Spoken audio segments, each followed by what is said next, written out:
start recording. Ah. All right, let's go. We have, God willing, 15 minutes. We're learning the mimer. The Yom Ashtai Asar Yom. The Ashtai Asar Yom. This is talking about the tribe of Asher. There was 12 tribes. If you count Levi, it ended up being 13. There was 12 tribes, not counting Levi. And every day of since the inauguration of the tabernacle in the desert, which was the first day of Nisan, as each one of the tribes brought, the heads of the tribes, they brought a sacrifice to inaugurate the holy temple. Then it was called the Mishkan. Mishkan, and it says that Asher he brought, he brought because he was he hints at the fact that the Jews are Asher, they're happy and that they're certified Ashrei and that they're Mushar because they chose God and God chose them. So the Rebbe asked the question: what does it mean to choose God, and what does it mean that God chooses you? So what is the idea of choosing? Says the Rebbe, choosing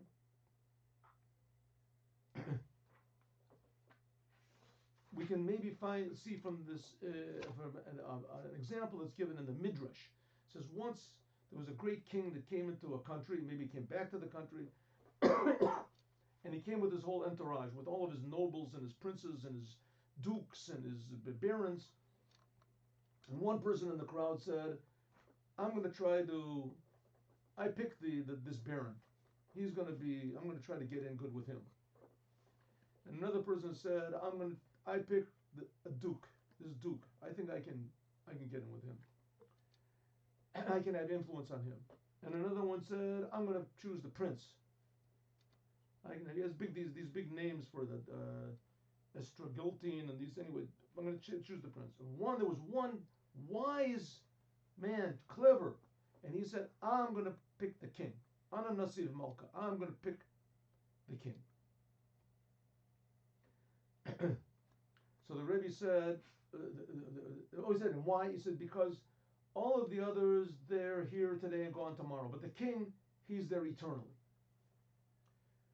So the Rebbe says, what's so wise about that? I mean, the other people are pretty stupid. What are they? They're going to pick somebody who doesn't last. I mean, what's so clever about that? So the Rebbe says, and also the king is much more powerful than anybody else. It's not clever to pick the king. It's not clever to pick the king. Of course you're going to pick the king. The king is more powerful and he lasts longer. So how does that show he's clever? Where's the cleverness over there? Okay. It says, let's go Gimel. Now we're in paragraph Gimel. At first glance, maybe we can explain what it says, but Doris will be shown in the first generations. It says there in the Rambam, the Maimonides, it explains how people came to believe in God. How people came to believe in God. That Abraham was the first person to really believe in God. Abraham was born around the year 2000 years after the world was created. Because the world went 2,000 years and people didn't believe in God. They didn't know God. How could there possibly be such a thing like that? So it says the answer is because they believed, but they didn't believe in God. They believed in Kochavim and Mazolos. They believed in the stars and in the zodiac. They believed in spiritual powers. That's another way of saying it. And they knew that through the stars, through the zodiac, through the principles of astrology, that blessings come into the world. They looked and they saw, when Mars is in this place and when this Jupiter is here, when the moon is over there, certain things happen. They could go to the astrologers, they would tell them what happened. So they understood that these stars must have some sort of a influence on the world. Maybe they even have free choice. Let's see. Like it says, they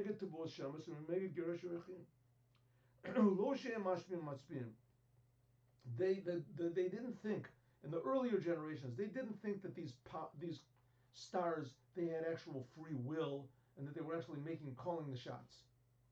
But God uses them in order to influence the world. But what was the mistake?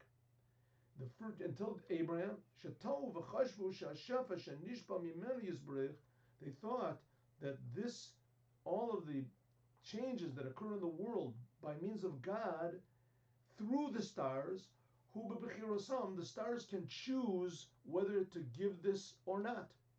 The stars can choose whether to give you the blessing that God wants to, or not to give you the blessing that God wants to, or to bring down into the world a pestilence, or not to bring a pestilence, or to bring to you personally good luck or bad luck. The stars. Therefore, you want a good life. Pray to the stars. Below you do, they didn't know the truth. She'en lam bechira kalal, that really the stars and the mazals and these other spiritual powers have no free will whatsoever. It's just like an axe in the hands of a chopper, of a woodsman. Therefore, until Abraham, people bowed down to the stars and the spiritual, whatever his powers, and they served them. Because of their mistake, because their mistake that they made, that they thought that the stars and the spiritual powers and whatever these, I want to call it, other gods, that's in their free choice. Okay, Rachmil, can you hear me? Rachmil, you hear? Yes. Ra'ui lahodos lahem alzeh. They thought it was fitting to serve them because of this. Now, it's not only stars into the stars just represent certain powers, the power of riches, the power of love, the power of success.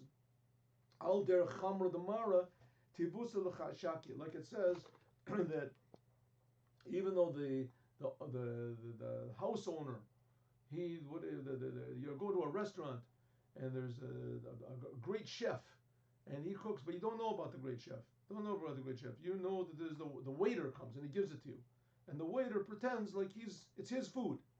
So you say, right, Chamra the Mara, the wine belongs to the house owner, but the one who actually serves you, you give him all the credit. You give him all the credit. Begam ki lefiyato sam shekochav imazol is the same thing. A person, all of a sudden he wins the lottery, and he thinks, why did I win the lottery? I'll tell you why. Because I have a rabbit's foot in my pocket, and the rabbit's foot, that's what brings me good luck. Good luck. And I pray to this rabbit's foot every day. I pray to not the rabbit's foot itself, but to the great rabbit, the power of luck. I pray to that, and it works. Look, I won. You look around the world, see there's huge churches, huge mosques, right?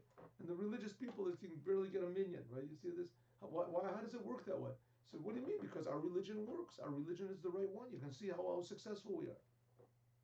They don't know that, in fact, the one that's giving the blessings does not come from their religion. It doesn't come from them. It comes from God. God, for whatever reason, decided He wanted to give success to these people. And the stars and the other spiritual powers, they don't have free will. You can't pray to them and influence them.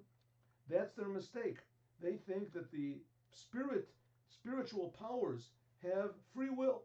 That by means of serving them, they can get more power. So they believe in God, but they believe in God works through, like in American government. You want your street to get changed. You want the lights don't work on your street. You don't go to President Trump and tell him. You go to the governor. The governor says it's my business. You go to the mayor. You go to the mayor. The mayor says my business. You go to the street commissioner. The street commissioner. Oh, that's the right person. So you have to go to the same thing. I want a blessing, so I go to the stars. I pray to the stars, but I'm going to go directly to God. It says good. Maybe in American government it works that way, but really, in reality, the fact of the matter is that everything comes through God. That's the fact. And you have to take natural means. You're true. You want your street to get fixed. You have to go to the commissioner. But when it comes to praying to who's really the boss of all these things, who really controls the commissioner, there's only one creator, God. But these people made a mistake, and they thought that the spiritual creations that God makes, that they also have free will, and so you should pray to them. And from this came even a bigger mistake. They came into a bigger mistake, when they thought, this is going to be connected to the thing of the king comes in, and some people say, I want this duke, I want this baron, I want this. And they thought that God, Azav Hashem et ha'oretz, people thought God has nothing to do with the world. He put everything in the hands of the Kochavim Mazolos. He put everything into the powers of nature. Right? There's Greek mythology, there's Roman mythology. Right? You pray to this God, you pray to this person, you pray to this lady, you pray to this. And that the God has nothing to do with it anymore. True, He created the world 5,000 years ago, or 5 million years ago, 5 trillion years ago. Whenever He created the world, He's gone. Once in a while, He gets interested. That's the simple narrative of the Bible. Simple narrative of the Bible. God created the world, and then He left. And once in a while, when everybody disturbs Him, so He comes down. Adam, I told you not to eat from the tree. This generation, what are you building the Tower of Babel for? And when the people got too bad, so God comes in and He makes a flood or something like that. But this is not true.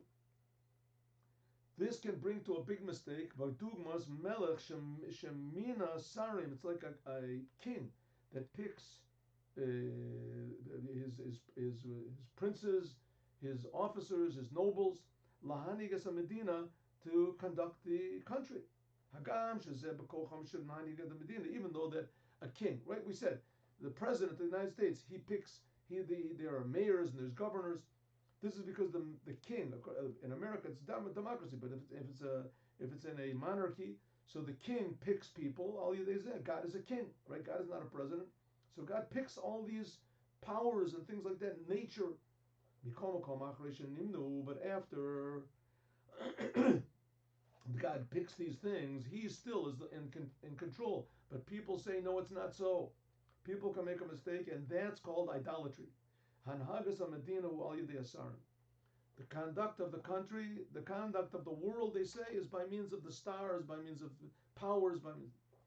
And the king has nothing to do with it anymore. God has more important things to do than to deal with my personal life, than the personal lives of the world.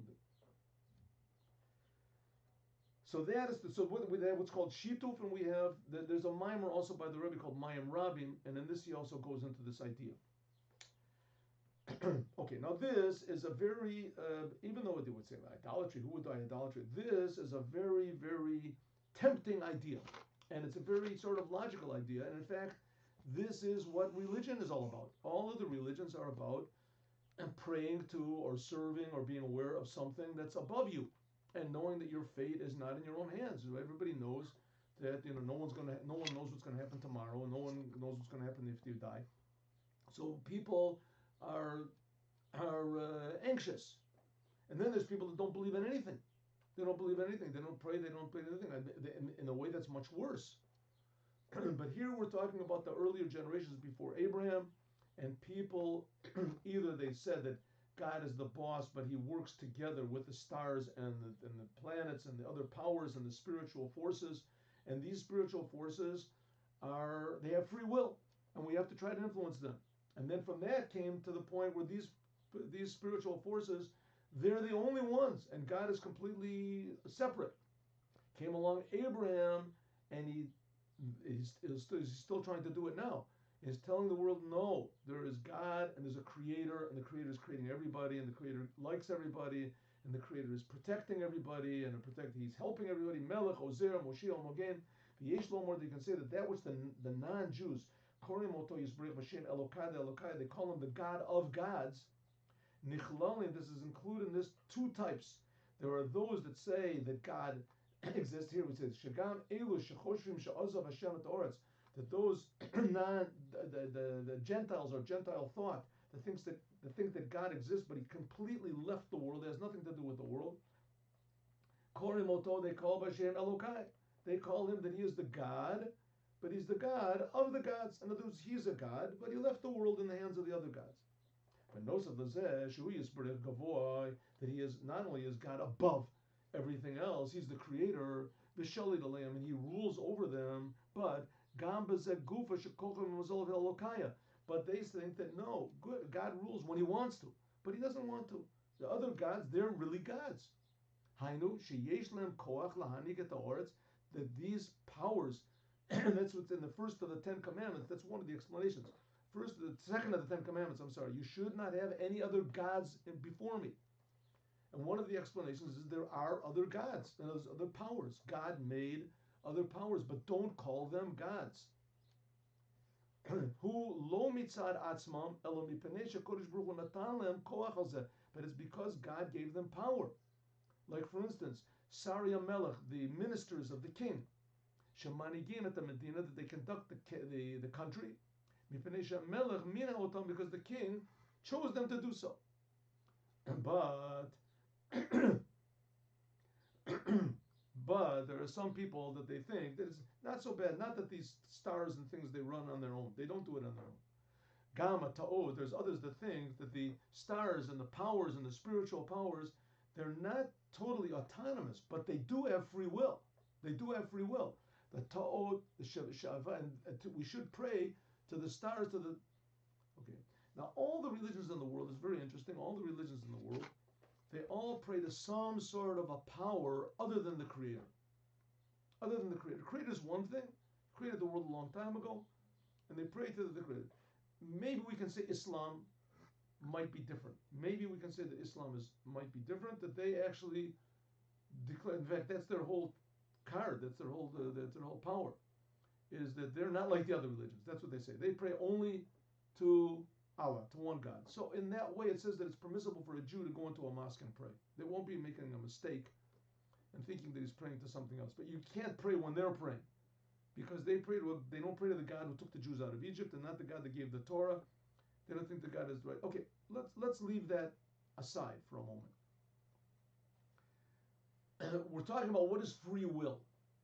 And we said when the king comes into the town and he has his own entourage, and people say, I want to pick the duke, I want to pick the baron, I want to pick the prince, I want to pick the one really clever person who said, I want to pick the king. We thought, what's so clever about that? Obviously pick the king. So now we're seeing it's not so obvious. Free will can really take us into not good places. On the other hand, free will is precious. Free will, the free choice, that's what makes a human being. But it can really free will can really get a person into terrible trouble. And one of the big troubles was the whole entire world before Abraham. Everybody, they all worshipped idols. Either they worshipped idols or spiritual powers. The idols just represented these spiritual powers. Either they prayed to the spiritual powers as separate entities from God, or they said that they're not separate, but they have their own free will. They can make their decisions, and we should pray to them. Praying to God is too high. So we see this idea of using your free will to choose God is it's not so simple. To choose the king, it seems to be a very, very difficult choice, because number one, it's not obvious to us at all, and we'll see there's something much deeper. Now remember, the Rebbe is pointing out to us that free choice has to be true free choice. That either the two things that you're choosing between are exactly similar, exactly replicas one of the other, or there's an advantage to one that's not in the other, and there's an advantage to the other that isn't to the one. Each one has something that makes them equal. Right? And like I said, the example last time, should I take a job in Tel Aviv that pays less but it's near, or take a job in Tzfat, which is a 2-hour drive, but it pays more? What should I do? So I can't understand which one to do, because both of them have equal size. That's truly what free will is. Okay, what does it mean to choose? Now we're talking about choosing. This idea reaches the essence of what a human being is. Where's your power of free choice? Most people lose their power of free choice. They don't choose. They make a choice maybe when they're young, or they don't make a choice. Their choices were made for them, and they have these attitudes that they have. I'm a loser, I'm a winner, I'm a this, whatever it is. They have an attitudes that are given. They're afraid. They're angry, and this keeps them imprisoned their whole entire life. They're locked in. They can't use their free will. And other people think, no, I can use my free will. I can break out. I can do what I want. I can take any drug I want. I can do anything I want. Don't tell me what to do, right? So that means they're taking their free will and they're just bringing it further and further down. They become less and less free. So let's see, what is this idea of free will? So we're talking about choosing the king. We're talking about choosing God. Let's just go 5 more minutes we can do. The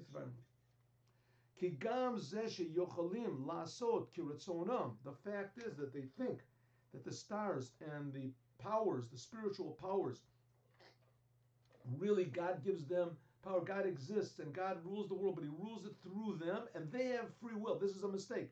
And the stars and the powers, they have free will. This is initial shlita. They think that the stars, the powers, the spiritual forces, they have their own forces. Elokaya. If you want, nowadays there's Hinduism, they have like a 1,000 different gods, right? And they pray to all these. Maybe there's one big God on top of all of them.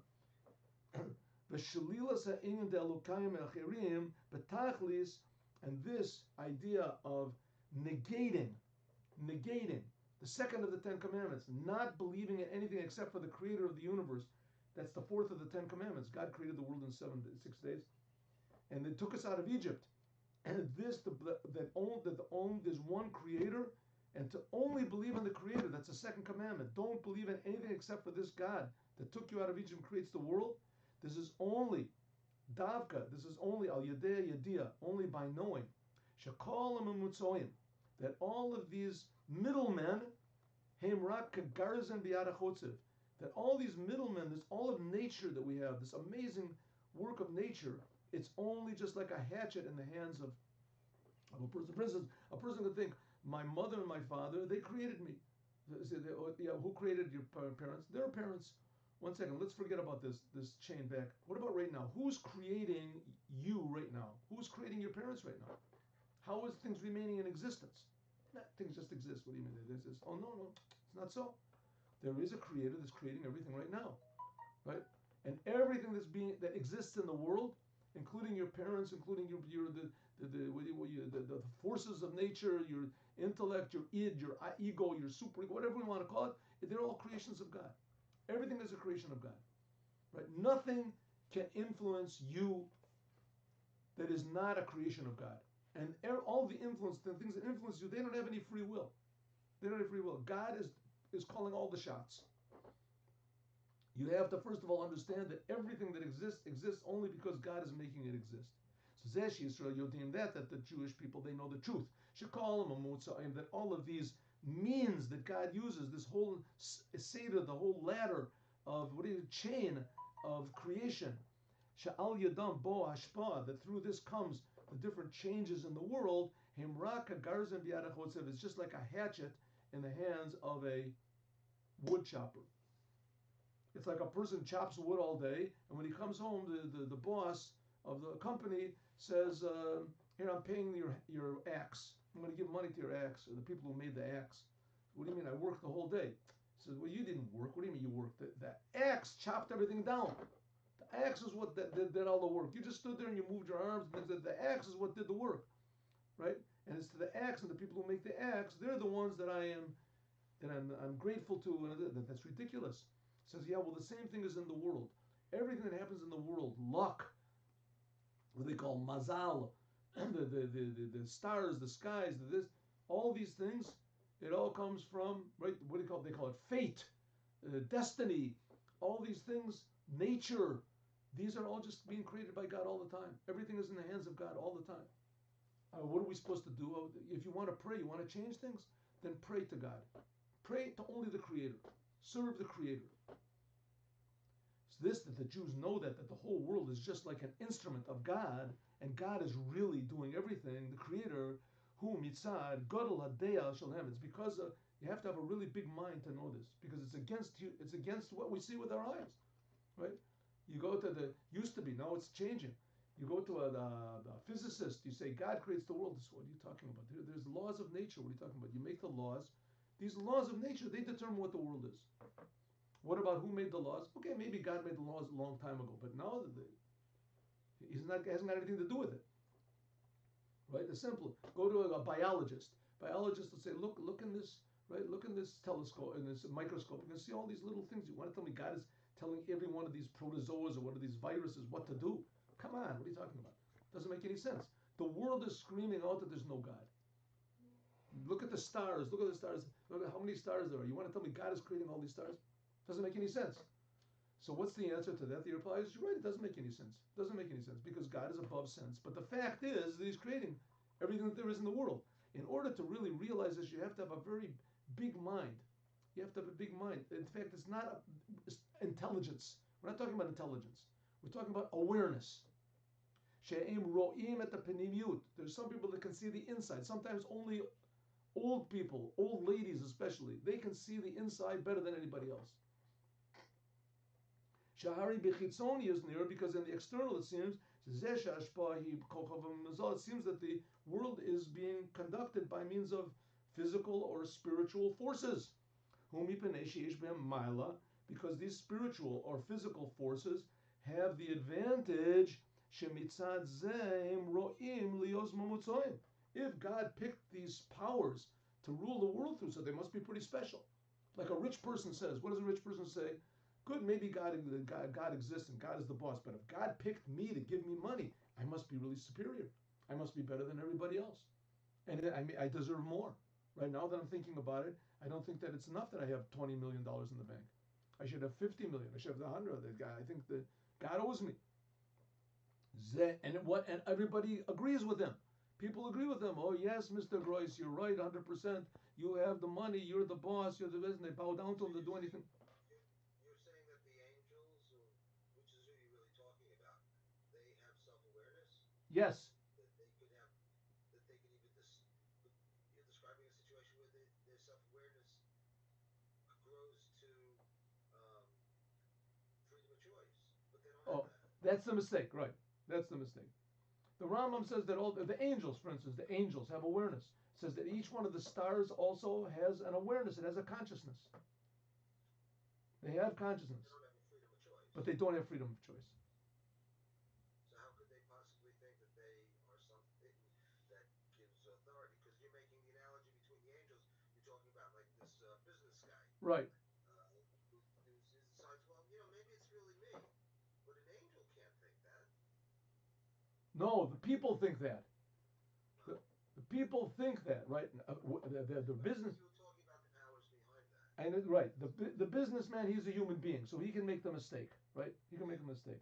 Here, in this world, we can make the mistake of thinking that because we're getting all this blessing from right, how the stars are, how whatever it is, or this person he prays to his God, whatever the Buddhists they have their God, and the Shintos they have their God, and the Christians have their God, and the Zoroastrians have their God, and everybody has their own God, and they pray, and it works. And it works, and they have these big temples, and they have these big things. So why not keep praying to them, right? People wouldn't pray to these idols and things if it didn't work, and if it purely did not work, they would stop. They would stop. Here, I got a better God for you. They would go over to another God. My rabbit's foot is always good. Right. As soon as that's the joke that they say that there was a person went to visit his friend, a professor, and he saw that there was a big horseshoe over the door. So he said to the professor, "What's that horseshoe over your door?" He said, "That's for good luck." He said, "What do you mean? I mean, you're a total atheist. You don't believe in anything, nothing whatsoever." No. He says, "Yeah, of course I don't believe in anything. What are you talking about? It's stupid." So he said, "Well, why do you put it over your door then?" He said, "Because I heard that it helps people to think it's stupid also." It helps people that don't believe. In other words, that deep down, he believes that the rabbit's foot. Yeah. Just in case. V'zeh Israel. There's another joke about that, just in case. Yes, Israel and Yodin, that the Jewish people know that the whole entire world, the whole entire universe, with all the spiritual powers, are just like a hatchet in the hands of a wood chopper. Who mitzad gadol hadei shalahem is because of their great awareness. Because if you look at the world and you see that idolaters succeed, they succeed. And not only do idolaters succeed, but the evil people succeed. Like Stalin, Hitler, they succeed. And success is the name of the game, right? I mean, that's why we're here in the world. And we even pray to God. Ana Hashem hatzlichana. Success is good. So why does God give success to these people? And it doesn't. So these people say, I'll tell you why. Because, you believe in God, but I believe in God. And also I believe in, Zork, whatever it is, some sort of spiritual power. And I have a big temple to him and come in, I have a statue of his, right? And other people say, no, we're modern Zorks. We don't have any statues, but we believe. So and it works. So any normal person will say, why not? I'll worship this and I'll worship that. Whatever works is what I'll worship. And so people do. People do anything for success, for power, for pleasure, for this. They worship the God of success. They worship the God of pleasure. They worship the God of this. That's like Greek, you know. I was in Japan once, walking through Tokyo, walking down the streets of Tokyo. I went there with my wife. My wife wanted to travel around the world, so we went to Tokyo, walking on the street, and all of a sudden there's this sort of opening, and I look and I see there's this big sort of round, looks like a big bird bath or something like that, and there's all this smoke coming out of it. So I figured, let's go and see what's going on. It's pretty boring there in Tokyo. I mean, there's nothing but this. Here's something interesting. So I went there, and there's all these sort of like pagodas and things. I said, well, that's pretty interesting. You know, maybe these are some sort of interesting, you know, restaurants we can look and see. Maybe we can have a cup of tea. Who knows what? So we went and we looked and we saw, and they had little pamphlets. They come, you know, everybody's smiling and they get pamphlets. And then there's a whole long table where they have this little incense burning. And I realized it was all just worshiping these different gods, and a lot of them was Buddhist, and there was other things. Right? And there was a big long table, and they had different incense that you could buy. Incense for good luck, incense for success, incense to pass your test, driver's test. They had and they were worshiping all these. I mean, it was just like it was written here. You know, it's rare to see. So the fact is that people are uncertain and people are afraid, and the world is very threatening and it's very big, and people want a little bit of security. So they go after these immediate gods that they worship, and it works. And the Jewish people, in order to realize God, so they have to have what's called a big awareness, as we'll talk about more, God willing, tomorrow.